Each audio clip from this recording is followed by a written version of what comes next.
Wow, we made it, huh? This is the last plenary session, and a lot of people have left, but I am honored that you stayed and supporting us in this. How was the conference for everyone? Great, amazing. Yeah.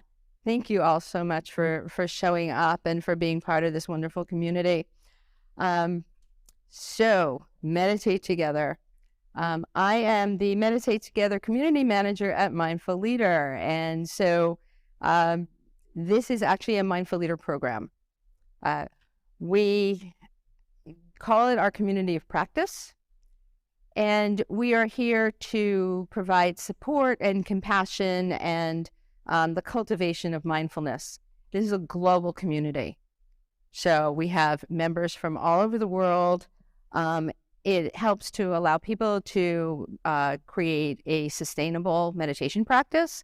So we actually have sessions 24 hours a day, Monday through Friday. We got one of our facilitators back there. We have a former facilitator up here.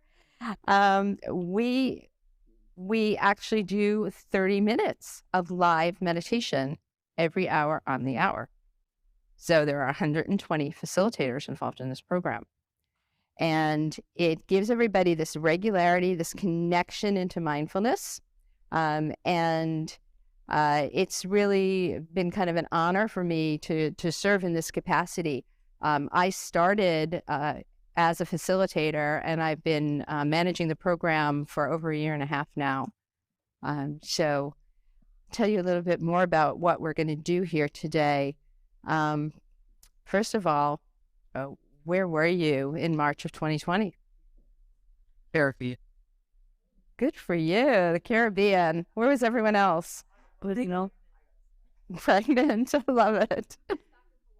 Stuck in Hawaii. Yeah. In Brazil. This group is amazing. So, you know where I was? I was in the CWMF program, which is the certified workplace mindfulness facilitation program at Mindful Leader. And all of a sudden, the world shut down. So we had this pandemic that we thought, okay, we have a couple of weeks where we can make an impact. That's good. We don't have any money. We don't have any offices that we can do this in. So we've got to figure out how to make this grassroots and just sort of figure out, what is this program going to look like? How do we create this organic opportunity for people to meditate for a couple of weeks online, right? So we had 30 sessions a week. I believe it was 8, 9, 10, 11, 12, 1. I was leading 4 sessions a week. I had nothing else to do, right? I mean, everything was shut down. I had no place to go. And we called upon our champions. And so people, decided that they could help out, lead some sessions. We wrote up a little script. Well, a month later, we all realized what? It's not ending anytime soon. Thank you, Kay. Not ending anytime soon. So by April of 2020, we were running 120 sessions a week. Round the clock, Monday through Friday. So what we're going to talk about today is the process of how Meditate Together works. So you're going to get the details, all the behind the scenes. This is how we run the program. Now you can just take this and go start your own program with it. Okay? We're going to tell you what we learned along the way. And I'm going to tell you what mistakes we made. Okay? To embrace whatever came up and how we move forward with it. So, first of all, this is our program. When we started out, we didn't do any interviewing. We were just grateful when somebody said, yes, I'll facilitate for you 3 or 4 times a week, no problem. So we wrote up a little script. And I remember my first day, Mo said, I'll support you. So he shows up in the Zoom room with me, and I have my script, and I go through the script with a group that was, a half an hour. And he said, good job. And that was the end of it. And that was it. I was in. I was done. So, wow, we've come a long way. So I actually interview people now. We want to make sure that the people that we interview have participated in the program. Lots of people say, oh, I want to facilitate meditation. I want to lead it. Well, we want you to understand what our program's about first. Come experience what we are about. Come to a couple of sessions. See what we're about. See if it aligns with what you want to do, what's in your head. What are your expectations of this? And are we meeting it? Right? So come and join us in there. And so, we have an intention for this program. And so when I interview somebody, it's 20 to 30 minutes max. That's it. I'm not asking them what their background is at all. I do ask them where they live, because based on where they live, it's time zone issues, and I've gotten really good at time zones. So I do ask them where they live, but that's pretty much all the personal, unless they want to give me more personal information. That's all I ask. What I want people to understand is the intention of our program. So the intention of our program might be different than the intention of your programs, whether you're doing it in the workplace or somewhere else. What is your intention? Really understand, why are you putting this program on? And what's the intention of the work that they will be doing? So we do have a script. And I tell people, yep, we have a script. I don't want you to read it. Okay? I want you to use your own words. And here's the intention of everything in this script. If you understand as leaders what the intention is, you'll be able to deliver this program without having to read a piece of paper to people online. Nobody wants to hear that. They want to hear your authentic self, right? So I definitely tell people, we have certain elements in the script. I want you to do those elements in that order of the script. There are things that are not in the script. I don't want you to add them. Don't embellish. We have made this script inclusive and trauma sensitive. So we want to make sure that that follows through no matter who is leading the program. And so far, that's been very successful. The second thing I ask people is, how comfortable are you with technology? I have had people who have gone into training, called me and said, no can do. It's just Zoom is overwhelming me. And I get that. It's not for everyone to be able to run a program online. So I asked them about their comfort with technology. We use Zoom, we use Slack. Slack is our messaging communications tool. So I want to make sure that people are either comfortable with it, have used it before, or they go, yeah, I'm good with technology, don't worry about it. And I'm there. I'm always there to help train people. We have other people that help train. So it's okay as long as you're comfortable with it. So get to know the people that are make sure that the people that you're bringing into the program feel like they can actually deliver the program successfully, set them up for success. And then the third thing I tell people is what commitment I expect of them. So I do expect that people are going to stay for 3 months. Okay. Why 3 months? Because it takes me time to train them up, to get them acclimated to the program. Other facilitators get used to having them there. They're part of their teams. I need you there for 3 months. If at that point you wish to leave, you are welcome to leave, but you have to give me 4 weeks notice.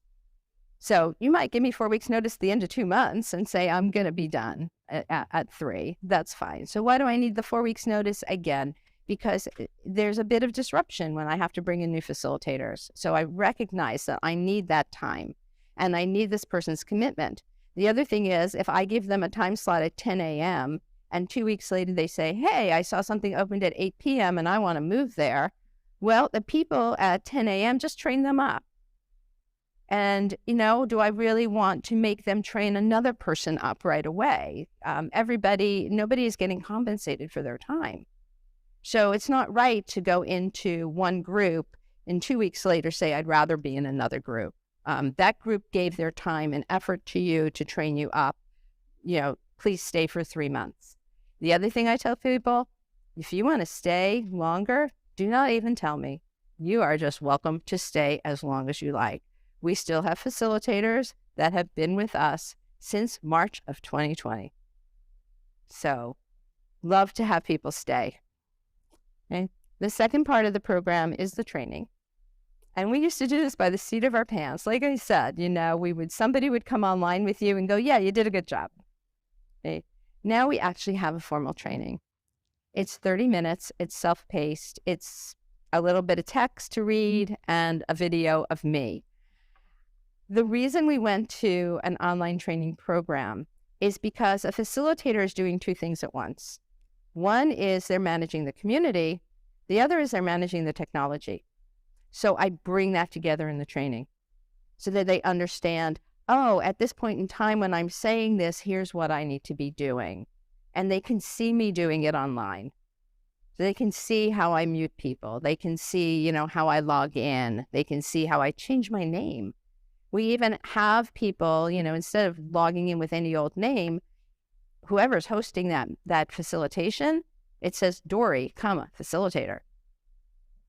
Yeah, Laura, facilitator. So that people in the room know that you're the person who has arrived today that is caring for the participants. Okay?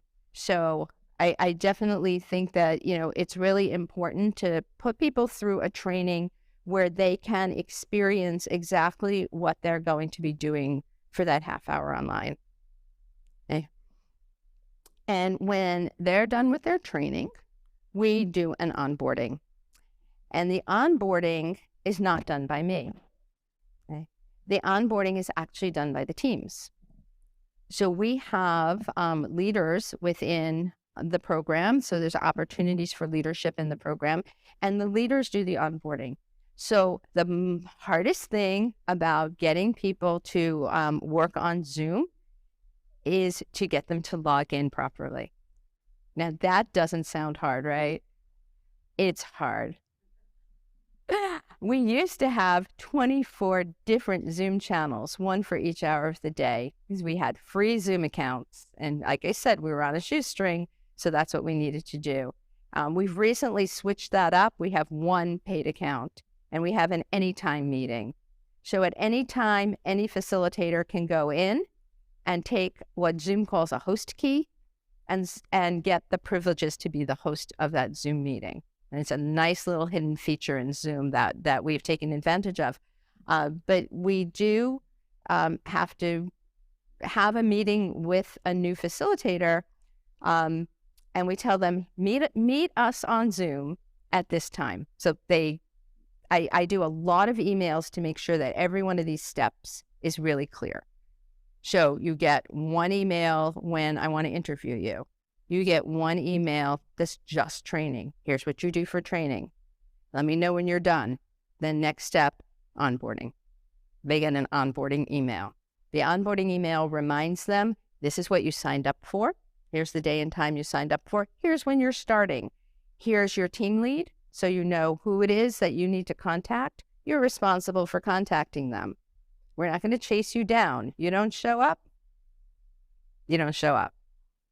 Nobody's going to chase you down. We want to make sure people are motivated to actually be part of the program. Okay, so they get these emails and they get an invitation to our Slack channel. Everything is documented for them. I will explain all this in my interview, and I will tell them, don't take notes, just listen, because you will get emails that will tell you exactly what to do at every step of the way. And I think that's really important. People are coming in, they're only giving a half hour of their time, but it's a half hour of their time, and we don't want to put a burden on them. So we do a lot of communications. And so in the onboarding, the team lead will get and the new facilitator will get in touch over email, and they'll pick a time that they're going to meet. We have a separate separate Zoom training meeting ID that they can go on at any time, and anybody can use it in the community if they want to practice more. And they say, I'll meet you here. So what happens if they don't show up there? Sometimes they have trouble. Sometimes they need training on how to log in. So they're on Slack together talking, and they're on Zoom together talking, so that we're guiding people through the process. Most of the time, the team lead is actually meeting them on Zoom. They're okay. They get in, they meet on Zoom, and the purpose there is to really just welcome them. It's really important to make it feel like a welcoming community. This is not a business meeting. This is, oh, we're so happy to have you here. You did a great job logging in. What questions do you have about the training? Okay. What can I tell you? What can I tell you about the community? What can I tell you about myself? Really just making it feel welcoming, a welcoming, inviting environment for people to join in. So they might be on this call for 30 to 45 minutes, making sure that they understand every step of the process, making sure they're comfortable in Zoom, making sure they're comfortable in Slack. So these are senior facilitators who pay it forward and help others. After onboarding, there's always team support. So for those who are not familiar with Slack, it is a chat app, and it gives you this big workspace, but you can divide it into channels. So we have one channel for every hour of the day. We have 24 channels. 5 people are on each team, Monday through Friday, 5 different people usually. And this gives them this opportunity to support one another. Hey, I'm not going to be able to lead this week on Wednesday. Can somebody help? So team support, team encouragement. When somebody comes on board and they go into the Slack channel, I say, hey, Debbie is new. There's a new facilitator for Thursday. Welcome her to Slack. And everybody jumps in. Hi, this is such a great community. And it creates this, feeling of, okay, I've arrived at a safe space. People are going to be here to support me. The other thing is when questions arise in the Slack channel, did Dori change the meeting ID? That came up last week. Did Dori chat? Yeah, I didn't have to be there to answer that question because somebody else saw it as soon as it got posted. And they're like, yeah, here's the message she sent to everybody. You must have missed it. So everybody helping everybody. And it's just a very supportive environment in that manner. And then finally, we're constantly listening. We hold town halls. We hold gatherings once a month for facilitators to meditate together with the rest of the facilitators. And we move them around the clock so that they're available. At least once a quarter, it's probably in your time zone that you can come to one of these sessions. And so the group meditates together, and then they talk about their experiences as facilitators. Now, I'm not at those either. Those are led by our team leads. And so the generosity of our folks is constantly spread. And we listen, because we're not on the ground. It's the facilitators who have the boots on the ground. They're the ones who are seeing, how does this new process work? Is it working well? Do we need to make changes?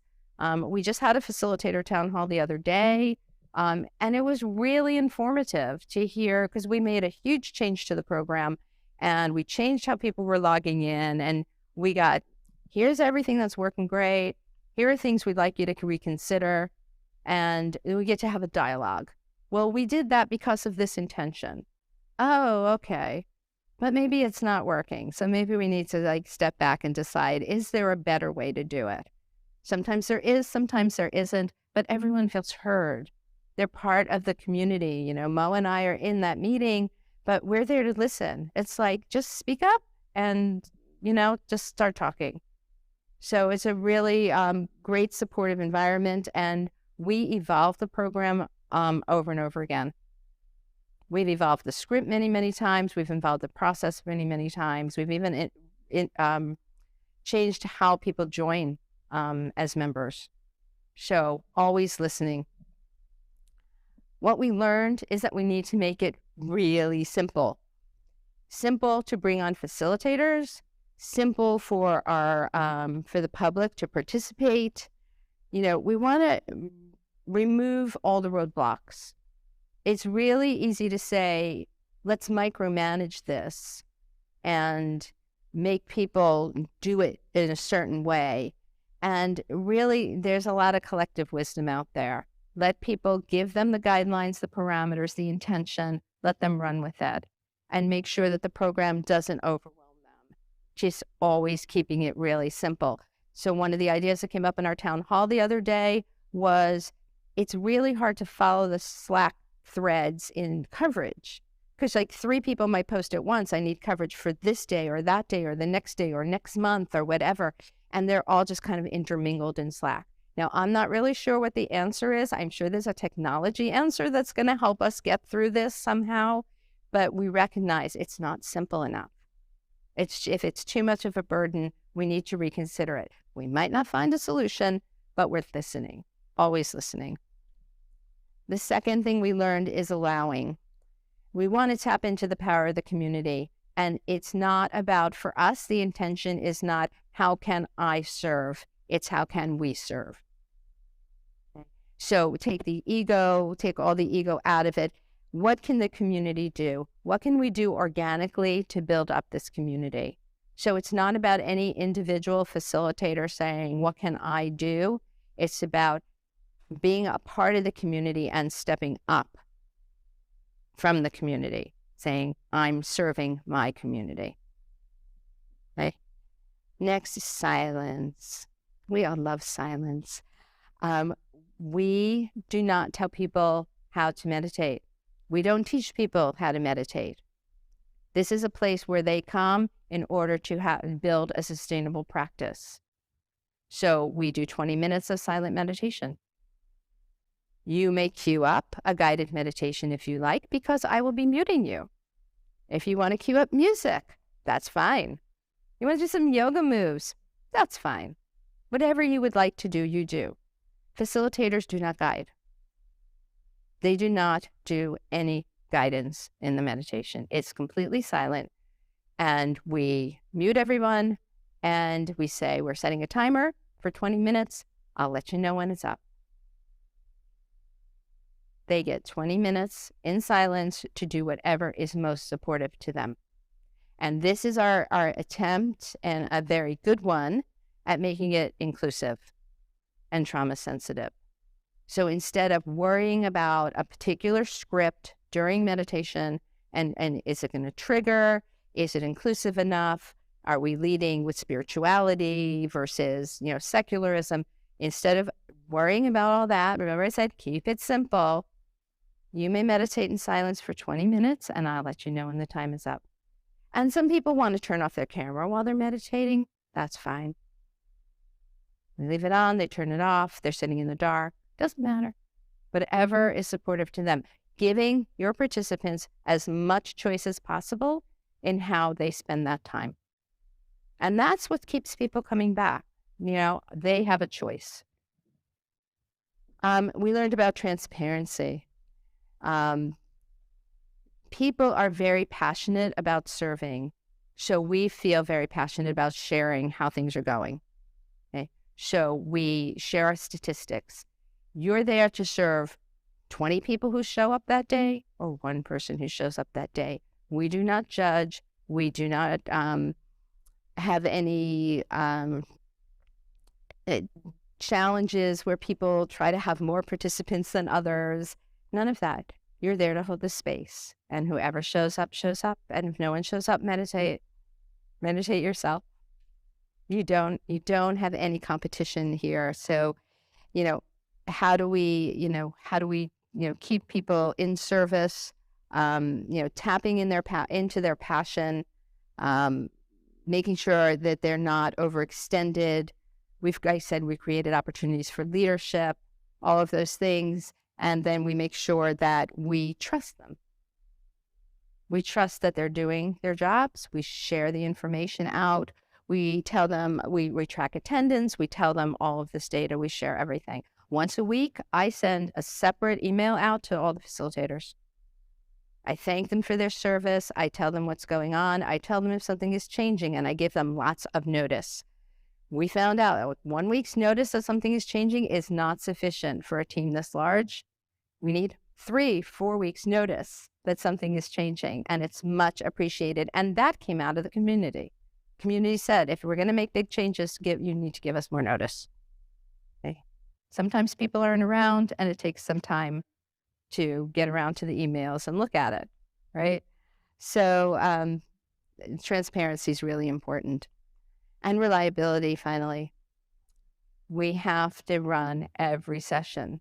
When we stop running sessions, when somebody doesn't show up to their session week after week after week to facilitate, people stop showing up. So really being reliable in running the sessions. Secondly, being respectful that the session is 30 minutes. Okay? So we do 20 minutes of silent meditation. The rest of the time is a reflection and sharing component. So we have provided questions for facilitators to use so that those questions, again, met our intentions of the program. They are trauma sensitive. They are inclusive. We have a whole list of requirements to make a good question. How do you make a good question? And our community, the facilitators, feed us back questions. Laura led a team that actually went through and revised all the questions. So people want to be involved, but we have to provide those parameters. Here's what makes a good reflection question. But the session is 30 minutes. So you're going to hold it for 30 minutes. You're going to show up. You're going to start on time. And when you go into reflection and sharing, if lots of people are sharing, you manage the clock. Your job is to hold space without any opinion, comment, or judgment. So you are not managing the organization, what the organization thinks people should share. They are sharing, and we are simply thanking them for their share. And we're not here to teach. So this, gives us this opportunity then to manage the clock. And then if it's really quiet and nobody is sharing, I let people know there's power in silent reflection. So you keep that room open until 30 minutes after the hour. You respect that it is 30 minutes. They expect 30 minutes. You do not know that maybe they're having a very powerful experience with the question that you posed. So leave them in silence, and they're welcome to just speak up at any time at that point if they want to share. So we did make a lot of mistakes. We overloaded the facilitators. Yes, 4 times a week was too much for me. So we definitely gave them too many sessions. We demanded too much of their time. You have to consider that you are caring for people who are serving in this capacity. So to be very careful and caring in how this is going. We had Zoom bombing. I know there's some people asked me yesterday, what is Zoom bombing? Let's just say there are people who like to disrupt sessions where they get a link in the mail and they're like, oh, let's all go in here and make noise during a meditation or yoga session. And then they post the disruption on YouTube. This is a thing. It is a real thing. You should know that this is a real thing. So we came up with a lot of, we should have known that this could happen to us. We knew it was happening in the community. We came up with a lot of ways to really mitigate the pain. It's very jarring for a facilitator. So first of all, we said, do not speak up and talk to them. Do not engage them at all, because as soon as you engage them, they've got what they want. So instead, we just removed them from the room immediately. And we put a few other things in place as well. We moved to a membership program now just because we did not want to have to deal with Zoom bombing any longer. We recognize that there's a power balance going on between the facilitators and the participants. So we've taken all the responsibility off facilitators for guiding meditation, for answering questions, for judging or solving problems during reflection. The facilitators don't have that responsibility, and it makes it feel like we're all just part of the same community. There's no teaching, there's no power imbalance. And finally, keeping it fresh. So we do 24-hour sit-a-thons where we encourage our members to come in 24 hours a day, participate all day long in meditation. We're going to do other kinds of challenges like that as well. We might do a little unconference-y kind of thing with them next. So keep it fresh, change up the questions, keep things going for people. So to wrap up, you can do this. You can build this community. We built it without any money. We built it with people simply deciding that they wanted to serve. You'll find your champions in your organization. There are people who want to help you. Find your champions. Start small. Tap into the power of the people who want to serve. Don't overextend yourself. Make it small. Make it easy, simple, transparent, reliable. And, listen and learn from your mistakes. Deep, mindful listening really goes a long way. We don't know all the answers. And the community, the collective intelligence of the community is very valuable. So thank you so much. And if you'd like to know more about Meditate Together, just please feel free to reach out to me. And I can talk about it all day. Thank you. And we're going to go to wrap up round, right? Yeah.